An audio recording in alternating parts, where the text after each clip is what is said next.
This is Bedtime Stories, Grownup Edition, Unfinished Business, Part 13. When we left off, Angela and Amora had a come to Jesus conversation. Amora became completely unraveled, and Angela, our girl, remained cool as a cucumber. She walked out of the church with her head held high, back straight, confidence on fleek, stepping in her 4-inch pumps, walked over to the car where Regina was waiting, got in, and fell apart. She said, first it was Veronica talking about my clothes, and now it's Amora talking about my weight. Tell me the truth, Gigi. Am I in over my head with Q? Am I out of my league? Regina said, what the hell are you talking about, Angie? When Angela told her about what Veronica said in Q's hospital room and what Amora had just said in the church, Regina laughed hysterically. Girl, please tell me you not over here tripping over some comments made by the two rejects? Please don't make me drag them hoes, because you know it can be up and on the floor behind you. Angela said, it's not about them. It's about Q. What does he prefer? How does he feel about my size and my clothes? Regina cut her off and said, now you know good and damn well that insecure women will try to drag you down so that you feel just as worthless as they do. So Veronica walks in and sees that you spent the night in Q's hospital room, and she throws shade about what you have on, as if you even had time to get up, shower, dress, anything under the circumstances. And then Amora, you confront her about her lies, and she tries to insult your size. How freaking typical. Girl, bye. First of all, your body banging. I wish I had half the boobs you have and even a cup of all that booty. Because here I am 2 kids later, and I'm skinny as a damn beanpole. Nothing. And as far as your clothes, best friend, I only hired Veronica because you needed an upgrade. Let's be honest. You had lost weight, therefore the clothes you were wearing were too big for you. And you were entirely too busy to go shopping. And I wasn't available to go with you or for you. You've never cared about clothes. That's not been your thing. Plus, you've been in the background. You prefer to be the brains of the operation. And it was time for you to step up and be the face of your brand. I was setting up deals and partnership meetings and collaborations, and you were walking in with suits that were 2 sizes too big. That butter pecan Rican complexion you got, girl, stop. Those hazel eyes with them gold flecks, girl, bye. That hair that you finally let grow is flourishing and down your back, and you're not only beautiful on the outside, but your inner beauty shines so bright and so loud. So maybe you don't attract superficial men who are attracted to what they see because you're not out here wearing super revealing, super tight clothes or the latest and greatest fashions released at Paris and New York Fashion Week from the latest and greatest designers. But that's a good thing. If your man has any problems with what you're wearing, tell him to buy it. It ain't tricking if you got it. Now, other than her trying to play in your face, what else did that slut bucket say? Meanwhile, LJ and Veronica were on their way back to Dallas after dropping Donovan off at the healthcare facility. LJ said, listen, Veronica, I don't know you that well, but I've known Donovan and his family for years, and I know that that was a lot. I'm sorry that he dropped all of that in your lap at one time, but I really think Veronica cut him off and said, I don't care what you think. I am done with him. LJ said, and I can absolutely understand why you would feel that way. I am not by any means trying to convince you to continue dealing with Donovan. He got a lot going on, and he makes some really bad decisions when he's off his meds. My real concern right now isn't about you and Donovan. My concern is for my best friend, Q. That man is like my brother, and his family is my family. And what Donovan just told you isn't just going to hurt Q, it's going to hurt his whole family.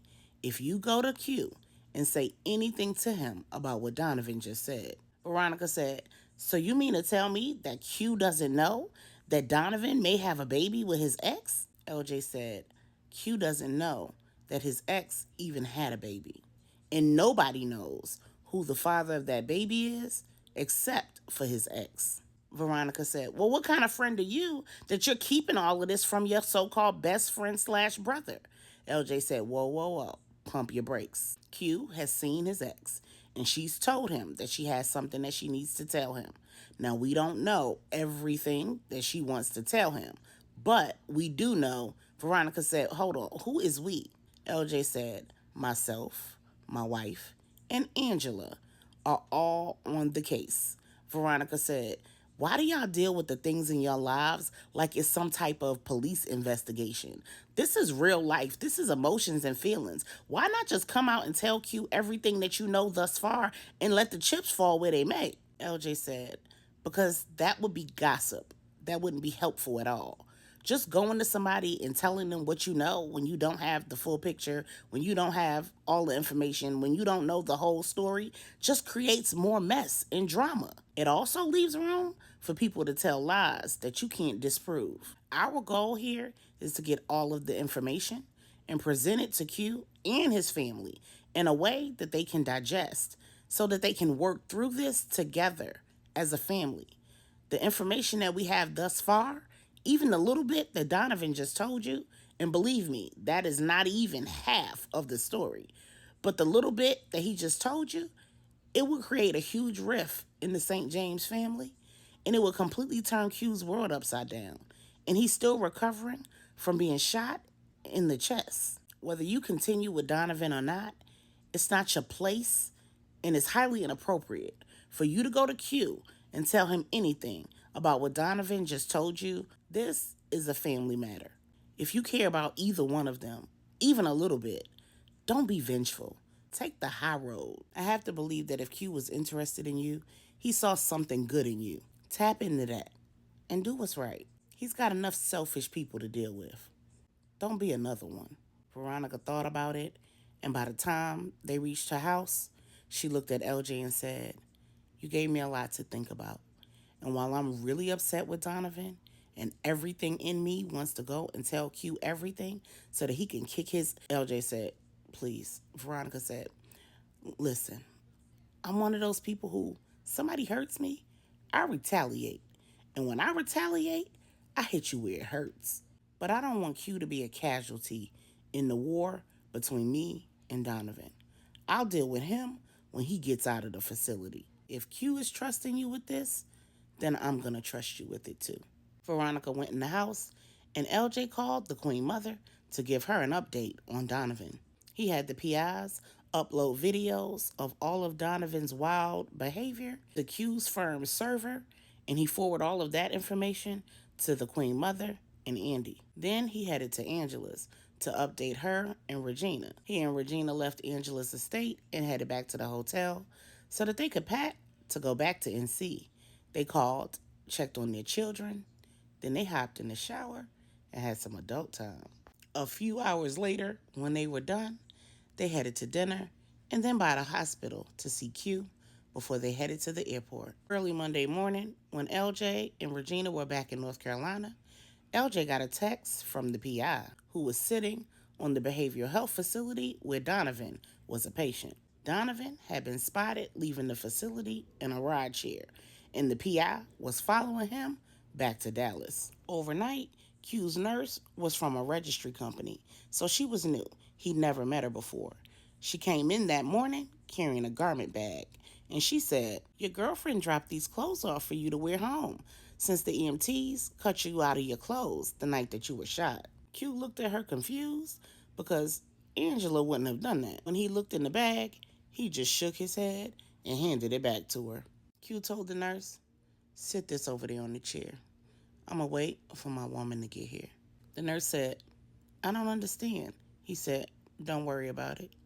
She said, okay, but if she's not here soon, you might have to wait for shift change in order to get washed and dressed. Q said, that's fine. At that moment, Angela walked into the room, loaded down with bags. She had a package from a medical supply company that came in the mail. She had a Target bag and a Vibrantly You reusable bag. Angela said, I'm so sorry I'm late. I had to fight with your best friend about going to school today because she was insistent that she needed to be there when you came home. Q chuckled and said, no problem, no problem at all. What you got for me, love? Angela began unpacking the bags and pulling out all of the personal care items that Q needed and loved and used on a daily basis from Vibrantly You. Some deodorant, a pair of generic joggers, and some Deerform slippers from Target, along with some generic undergarments and several medical shirts that could be pulled over his head and then snapped around his arms so that he wouldn't have to hold his arms above his head.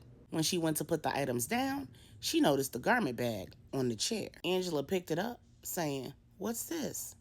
When she looked inside, she saw Q's signature black on black Armani button up shirt and slacks, and a pair of black on black leather and fabric Prada shoes, a pair of black and gold Versace Greco boxers, a Versace Medusa wife beater, and his signature Versace Aero scent. Q looked at the nurse and said, "Can you give us a minute?" The nurse left the room, clearly confused. Q then said to Angela, "Veronica came to visit me last night. She was rather upset about a situation between her and Donovan. I think she may have left that stuff at the nurse's station. I guess it's time I tell you about my history with her." Then Q told Angela all about how he met Veronica, briefly dated Veronica, stopped dating Veronica, tried to reunite Veronica and Donovan, and then eventually ended up saving her life, Deuce's, and Tracy's. When he was done, Angela said, "Are you sure you're done with her? As a matter of fact, are you sure she's done with you?"